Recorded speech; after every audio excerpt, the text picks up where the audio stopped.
আমার লেখা একটা কবিতা পাঠ করে শোনাচ্ছি। কবিতার নাম মা।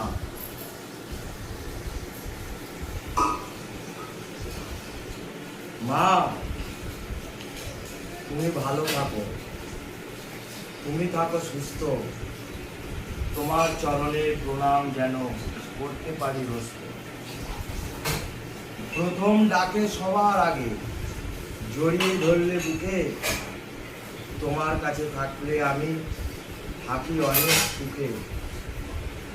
তোমার মতো ভালোবাসা আর কে বাসবে ভালো?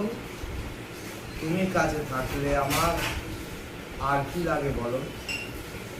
তুমি আমার সব কিছু, বট বৃক্ষের মতো। একটু আমার কষ্ট হয় না, দুঃখ আসে যত। বর্ষা পাই ঘরে ফিরে তোমাকে দেখে আমি, ঝড় যতই আসুক না কেন ঘরে মা আছে জানি। নমস্কার।